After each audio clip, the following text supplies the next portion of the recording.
Então, treinar em zona 1, zona 2 faz parte do treinamento, assim como você treinar em zona 3, zona 4, treino de tiro.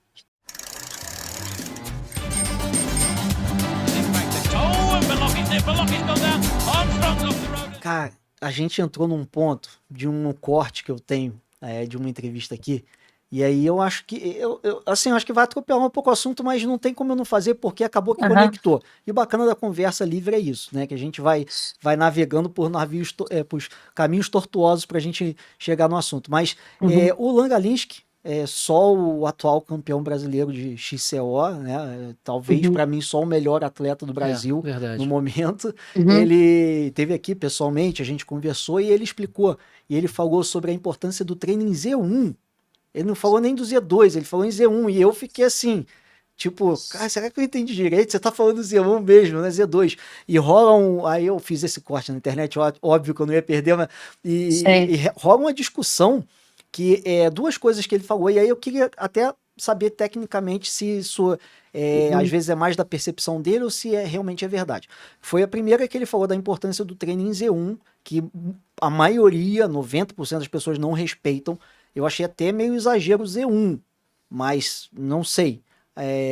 E o segundo ponto que ele falou assim, cara, chegou um ponto de eu treinar tanto assim que quando ele vai pedalar com o Henrique Avancini, ele usou até o exemplo do Avancini, É. né? Porque eles são a equipe do Avancini.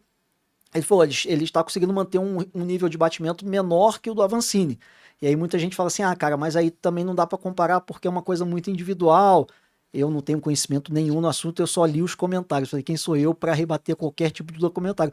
De comentário. Agora, aproveitando que eu já ia falar, doutora, que você está aqui, você consegue falar um pouco sobre isso? Até que ponto isso é só uma percepção dele? Não, isso é, na verdade, é exatamente isso que acontece, né? Quando você treina um treino em Z2 ou Z1, e que é difícil, né? Eu falo muito para corredor, que é o seguinte: para você treinar em zona 1, zona 2, você tem que treinar com o relógio, não é você. Porque se você deixar a cabeça te levar e a cabeça ficar voando no treino, e isso é muito comum, você vai automaticamente para a tua zona ali de moderado. Fica entre zona 3 e zona 4, tranquilamente. Então, aquela zona, para você treinar em zona 1, zona 2, você tem que treinar com o teu relógio, olhando. E aí lá vocês vão ter que ficar controlando a frequência, para eu ser obrigada a diminuir essa intensidade, porque involuntariamente a gente vai. E qual o racional de eu treinar em zona 1 e zona 2? A gente faz estímulo de vascularização e produção de mitocôndria e estímulo no sistema nervoso parasimpático, ou seja, uma regulação como se fosse o nosso freio.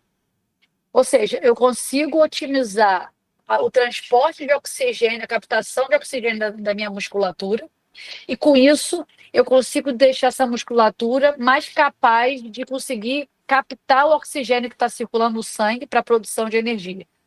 E aí, por isso que quando você aumenta essa quantidade de mitocôndria e vascularização na tua musculatura com esse treino de baixa intensidade, quando você impõe um exercício de uma intensidade maior, você tem mais mitocôndria na tua musculatura capaz de transportar melhor esse oxigênio e captar para fazer uma oxigenação, um metabolismo celular mais eficiente para essa contração muscular seja efetiva e sem precisar de tanta frequência cardíaca.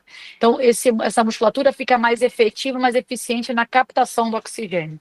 Então, é totalmente. Ele sabe isso da prática dele, de vivência, porque ele treina, e muito provavelmente ele já escutou algum treinador falando para ele que é preciso treinar. E quando a gente se Com certeza. conscientiza que um treino em baixa intensidade é treino de fato também importante, quando eu me conscientizo, por exemplo, que um sono reparador é fundamental para performar bem ao longo da semana. Então, eu entendo que dessa forma eu estou treinando a minha musculatura meio de uma forma indireta, que ela fique mais eficiente, mais efetiva na principal função dela, que é de contração, e através da utilização mais adequada desse oxigênio que está circulando.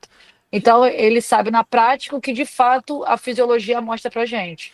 Então, treinar em zona 1, zona 2 faz parte do treinamento, assim como você treinar em zona 3, zona 4, treino de tiro, treino de subida. Então, o mais importante é a gente oscilar os tipos de treinamento, para que nosso sistema cardiovascular e a nossa musculatura seja imposta a estímulos diferentes, para que ela veja o seguinte: poxa, isso que ele está me proporcionando, eu não estou adaptado. Então, eu preciso me adaptar, porque da próxima Entendi. vez que ele fizer isso, eu estou melhor.